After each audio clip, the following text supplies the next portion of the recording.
Hello, my name is Fred David. I'm Professor of Management at Francis Marion University in Florence, South Carolina, and co-author of this strategic management textbook published by Prentice Hall. Thank you for listening in today. The co-author and I have developed a series of short, less than 5-minute videos on various tools, concepts, techniques in the textbook, and the topic for today is the Boston Consulting Group Matrix. Turns up in Chapter 6. It's one of the 5 key matching tools that businesses are using to develop a 3-year strategic plan. It's vitally important in a strategic management course because teams of students develop a BCG along with several other matching tools such as the SWOT matrix, the SPACE matrix, the IE, the GRAND, to formulate strategies that would be feasible for a firm to do. As you see on the screen here, the Boston Consulting Group Matrix is a portfolio matrix. That term portfolio refers to the various divisions or segments in a business. These segments could be by region or by product or global versus domestic, and that information generally could be found in a Form 10-K.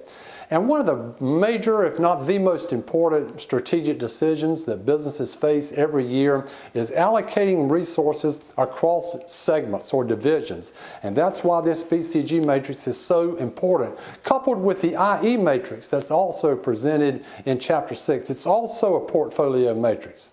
But if we take a little closer look at this BCG matrix, notice this top axis is relative market share position.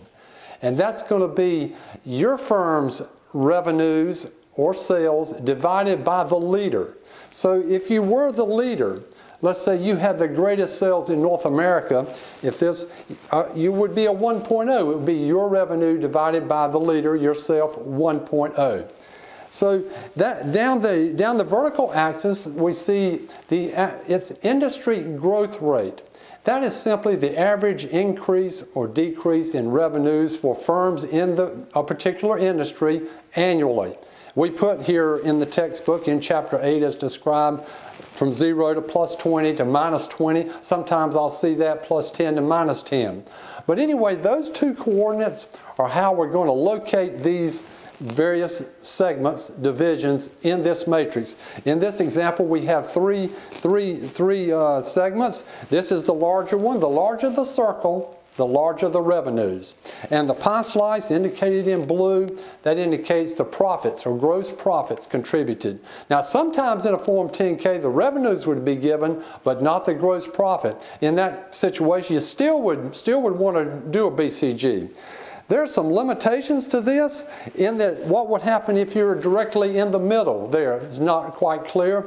Even the axes are somewhat of an oversimplification, but as you see in Chapter 6, we use the BCG in conjunction with those other matching tools, primarily because of all analytical tools have some limitations to them. So the best place to be here would be stars. Then we have question marks. Notice question marks, they have a low relative market share, but they're in a nice industry. They're in a high growth industry. We have dogs, that's the worst place to be.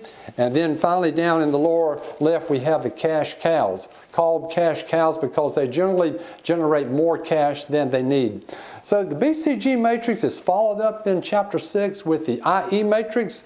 We'd have same circles, same pie slices if we're using the same segments. But ideally teams of students would do, let's say, a BCG by region, and then do the IE matrix by product. That would be ideally how you would want to do that, because these two portfolio matrices enable students to pave the way for what they're going to ultimately be recommending the firm to do for the next 3 years. So you would have the opportunity, if this were like the domestic outside North America, let's say, if it was outside North America and you were strengthening that segment, you could talk about how you're going to strive to move that up to the star category. So that's just a quick overview of the BCG matrix. Thank you for joining in with us today. We'll see you again shortly on another segment. Probably going to look at the SPACE matrix, another matching tool in Chapter 6. Take care and thank you.